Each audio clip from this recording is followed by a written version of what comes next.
Good morning. Today I want to go through Holes, at least the first part of the presentations that I have planned. And if you look at the subtitle, you'll notice that it says a sixth grade book for adults. As I was going through the book for this fourth, fifth time, whatever it is, one of the things that struck me more than it has in the past is that this is a book intended for sixth graders. My daughter read it when she was in the sixth grade, and I took her to the movie. It was in Vermilion before it was in Yankton, so I drove her over to Vermilion. She watched the movie, she loved the movie, and on the trip back home, she spent the entire time telling me how the book and the movie differed. It's a sixth grade book. At the same time, there are a lot of things in here that I think adults can enjoy.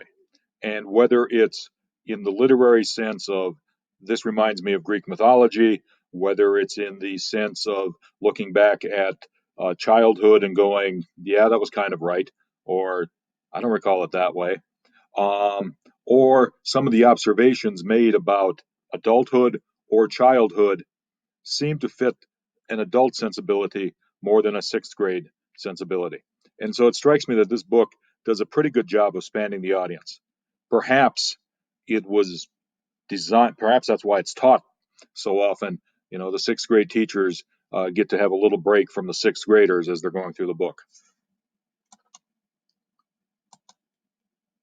One of the things I want to do in these presentations is do what they taught me in teacher school.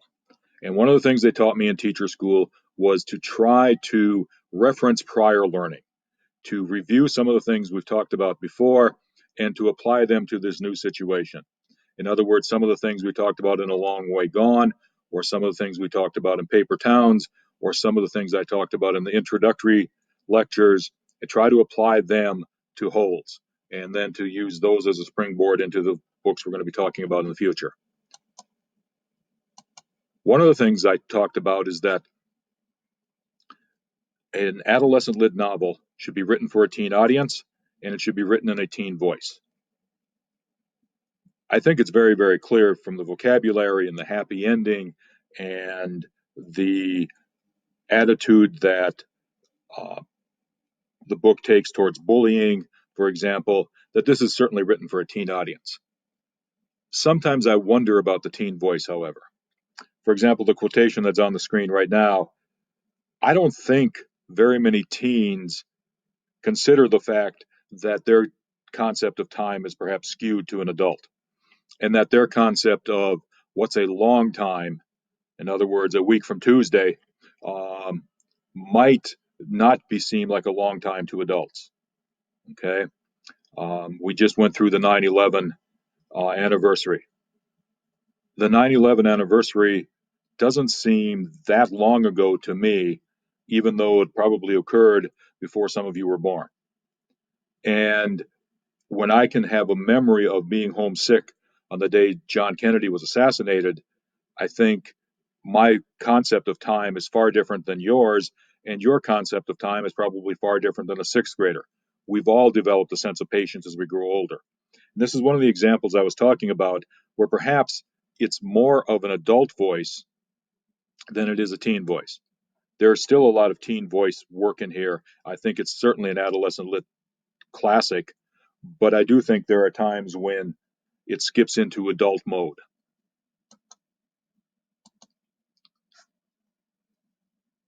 A more accurate version, I think, of a kid and a teen voice and a teen audience is this quotation that's on the page right now.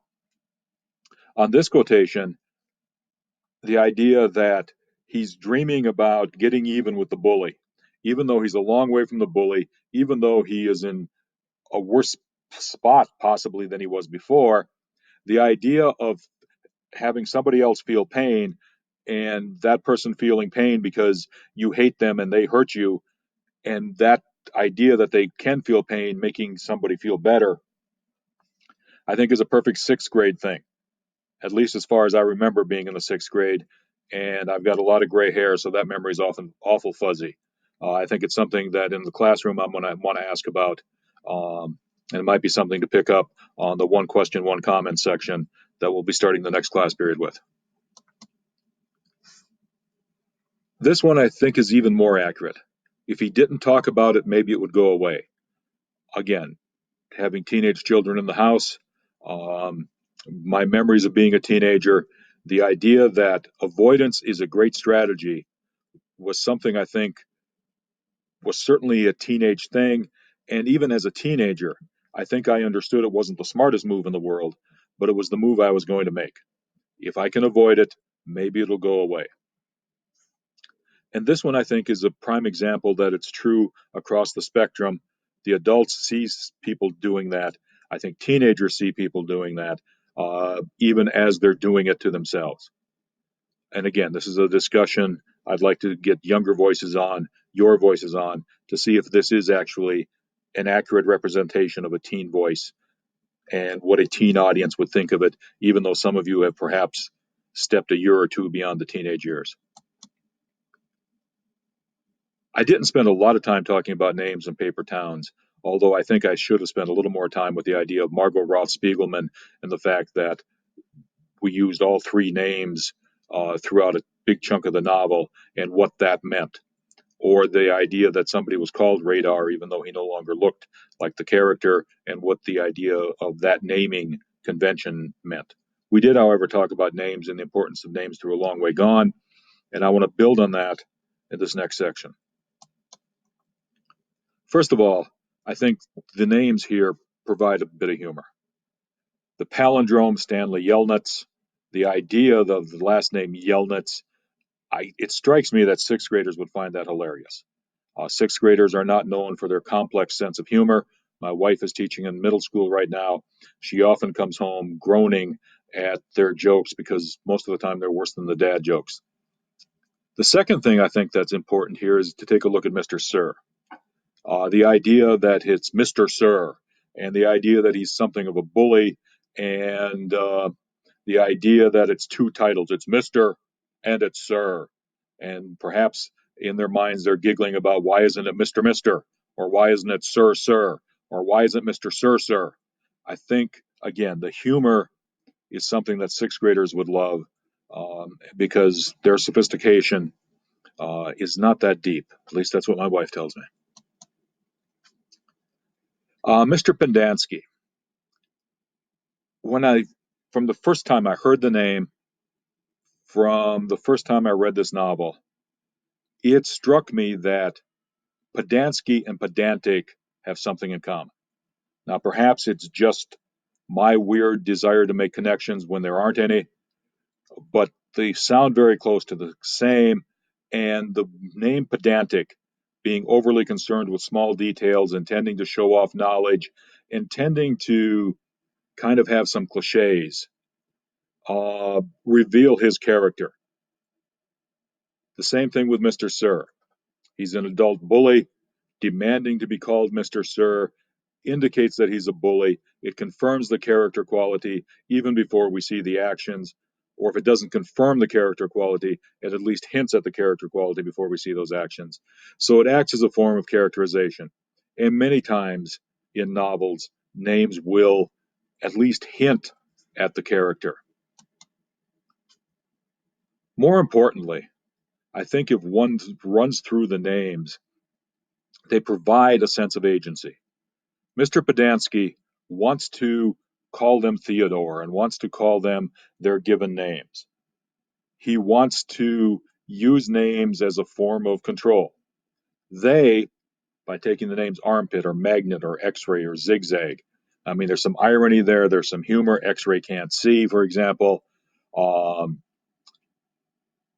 but I do think it's important to understand that they are choosing their names, and that they are even using their name for Mr. Pedanski, calling him Mom, as a form of agency. They're using that as a way of taking control of their lives in a place where they have very, very little control.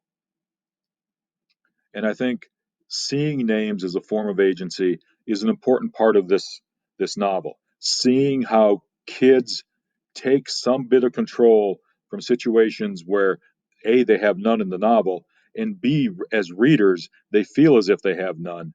I think that this is an important element of the whole novel here. There is the exception, however. Zero.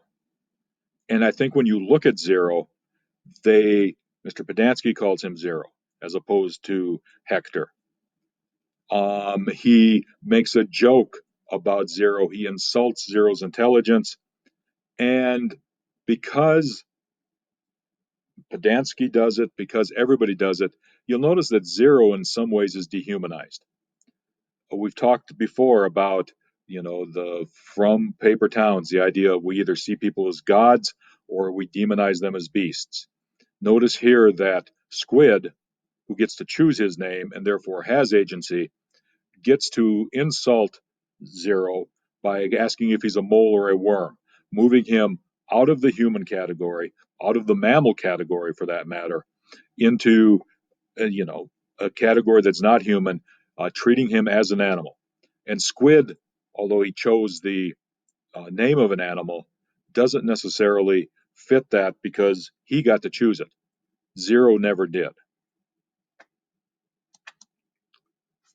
Finally, I want to run through a little bit more about Podansky. And this is one of the things I was talking about earlier, the idea that Podansky might well tie into that this literature has references and allusions or hidden connections to more famous lit. Podansky, the pedantic person, he utters all of these cliches. Everyone makes mistakes. I'm going to help you turn your life around. You're responsible for yourself. It's up to you to fix it. All of these cliches, all of these little self-help things that people have made millions of dollars of by turning them into books. He utters them, not understanding what they mean, not being willing or able to follow up on them. He utters them in a way that make them totally meaningless. In Shakespeare's Hamlet, the character Polonius is famous for the line, "This above all, to thine own self be true." And I could spend a lot of time here arguing that perhaps that line doesn't mean what everybody thinks it means, and perhaps that line has been inflated in importance far more than it should be. But we're talking about holds. But I do think it's important to look at Podansky and Polonius and look at the fact that Polonius, in that very speech that makes the reference to "this above all, to thine own self be true," gives a whole list of instructions. And he's just rattling off this laundry list of instructions the same way Podansky is rattling off this laundry list of cliches. And a lot of the things that Polonius was saying really amount to cliches. Give thy thoughts no tongue, nor any unproportioned thought his act. All right? In other words, think before you act. Be familiar, but by no means vulgar. In other words, act civilized. Neither a borrower nor a lender be. Don't get into debt. All of these are cliches. All of these were kind of cliches at the time. And I think it's important to look at the fact that both of these characters are windbags, and both of these are windbags in the same way. I don't think if you're going to be an elementary teacher, you bring Polonius and Hamlet into the classroom. I do think, however, it is something to think about as you're reading. Does this character remind me of somebody from other literature? Does this character remind me of somebody from, for lack of a better word, adult literature, literature designed for adults, not adolescents? And I think Podansky and Polonius are kindred spirits, if not almost carbon copies. The other thing I've talked about or alluded to a lot is fate versus free will. And this novel, I think, at a sixth grade level and at a higher level, deals with fate versus free will quite a bit. Obviously, there's the curse. And the idea of the curse implies that you no longer have any control. It is the curse that is causing all of the problems. Now, Stanley's family, the narrator, both try to have it two ways. They don't believe in the curse, but it seems to have been happening. And it seems to have affected their lives. And so they use it as a way to not blame to blame someone else for their misfortune.